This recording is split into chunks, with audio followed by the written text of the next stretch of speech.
Assalamualaikum warahmatullahi wabarakatuh. Perkenalkan, nama saya Nima Solaskara Ayu dengan NIM 2250307071111010. Hari ini saya akan membahas atau menjelaskan tentang profesi dan profesionalisme perpustakaan yang dibimbing oleh Bapak Muhammad Rosyihan Hendrawan, SIP, MHum. Nah, apa sih profesi itu? Dalam Kamus Besar Bahasa Indonesia, profesi adalah memiliki arti bidang pekerjaan yang dilandasi pendidikan keahlian tertentu, atau juga bisa diartikan pekerjaan yang berlandaskan pengetahuan yang diakui dan diperoleh dari lembaga pendidikan, keahlian yang diterapkan secara sungguh-sungguh berdasarkan ilmu yang dimilikinya kepada orang lain. Lalu, apa sih profesionalisme itu? Profesionalisme adalah bersangkutan dengan profesi yang memerlukan kepandaian khusus untuk menjalankannya. Nah, di sini ada ciri-ciri profesi. Ciri-ciri profesi yang pertama ialah memiliki badan tubuh pengetahuan teoritis yang membentuk dasar intelektual profesi, yaitu dengan pendidikan formal. Yang kedua, ada menjalankan keputusan berdasarkan pertimbangan profesional dan dalam batas profesi. Yang ketiga, pastinya melakukan kontrol atas perilaku pekerjaan atau praktisi melalui surat lisensi dan kode etik. Yang keempat, memiliki tujuan mementingkan kepentingan orang lain terlebih dahulu daripada kepentingan diri sendiri. Karena yang seperti kita ketahui bahwa profesi pustakawan adalah melayani seseorang yang membutuhkan bantuan kita juga. Yang kelima, memiliki monopoli yang berarti di sini memiliki kontrol tunggal apabila memiliki sertifikat praktik dalam bidang perpustakaan ini. Lalu yang terakhir, memiliki lembaga yang menyediakan forum diskusi dan informasi. Profesi pustakawan juga merupakan jenis profesi yang bisa masuk ke dalam dua jenis, yaitu dua jenis ini ialah kepanditan dan konsultan. Kenapa bisa masuk ke dalam kepanditan? Karena profesi ini bekerja atas gaji yang ditugaskan oleh atasan. Dan bisa masuk ke dalam profesi konsultan karena pustakawan juga dapat memberikan jasa yang diinginkan oleh orang lain atau klien tersebut.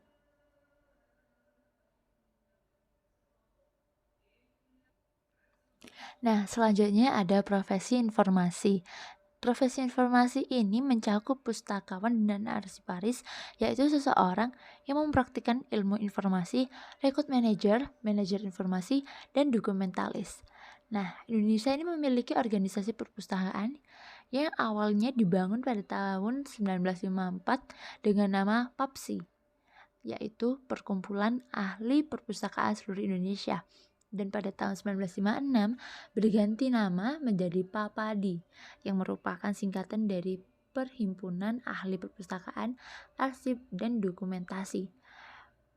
Dan penggantian nama yang terakhir ini terjadi pada 1973 sampai sekarang yang diberi nama IPI, yaitu Ikatan Pustakawan Indonesia.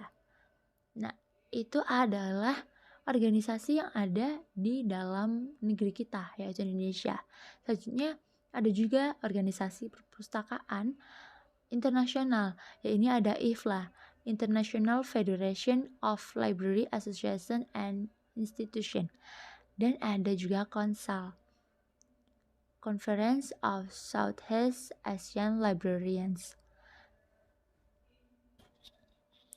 Kita lanjut lagi kepada etika pemikiran filsafat. Ciri khas dalam filsafat ini yaitu rasional, mendasar pada nalar. Lalu yang kedua ada kritis, yaitu filsafat ingin mengerti sebuah masalah sampai ke akar-akarnya. Lalu yang ketiga mendasar, yaitu membahas yang penting atau kunci. Yang keempat ada sistematis, yaitu membahas langkah demi langkah secara teratur dan runtut. Dan yang terakhir ada normatif, yang tidak sekedar melaporkan pandangan moralnya, melainkan menyelidikinya juga.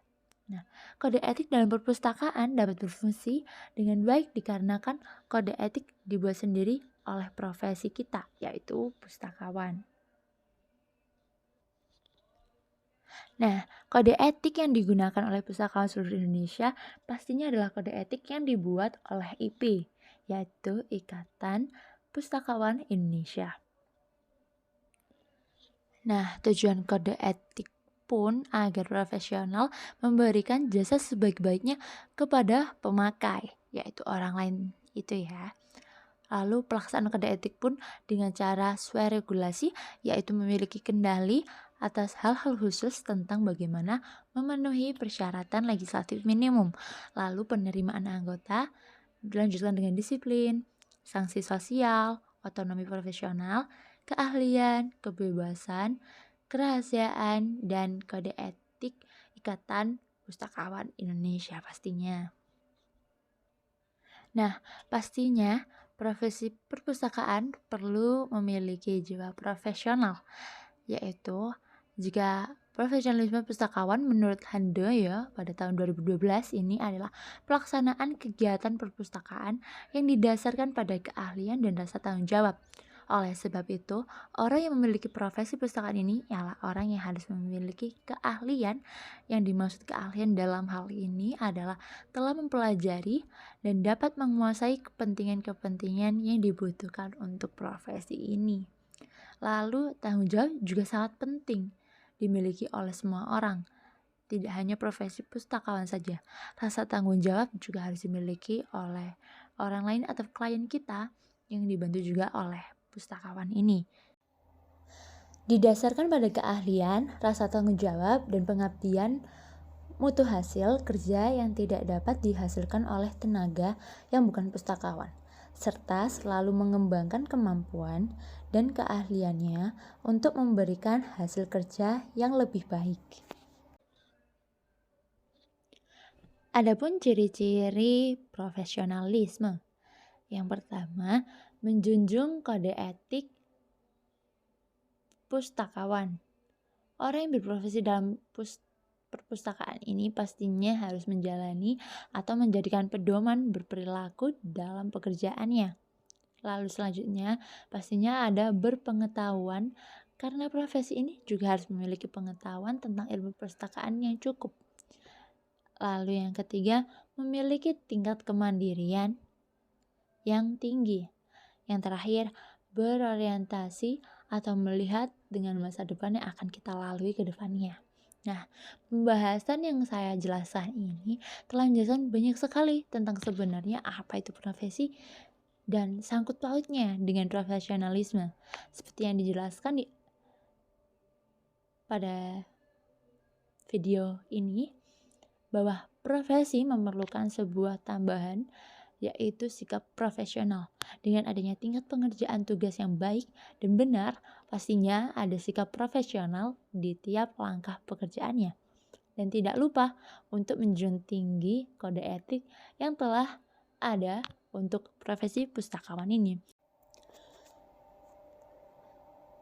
Berkegiatan kerja yang dilakukan oleh pustakawan profesional ialah meliputi 1. Menentukan objek kerja perpustakaan berkaitan dengan hubungan masyarakat, minat pemakai, hubungan dengan pemerintah, serta berbagai pertemuan lainnya dengan anggota masyarakat. Yang kedua, merumuskan kebijakan perpustakaan. Objek perpustakaan menjadi perencanaan perpus. Lalu yang ketiga, perencanaan keseluruhan. Dan yang keempat, mempersiapkan perkiraan dan dugaan objek perpustakaan. Dan yang kelima, merencanakan gedung serta pengaturan tempat. Keenam, mengorganisasikan kegiatan perpustakaan lainnya. Yang ketujuh, penelitian pada buku. Yang kedelapan, klasifikasi. Kesembilan, tugas referensi. Kesepuluh, pembimbingan pemakai, dan yang terakhir, temu kembali informasi. Sekian dari saya, maaf bila ada salah kata. Wassalamualaikum warahmatullahi wabarakatuh. Terima kasih.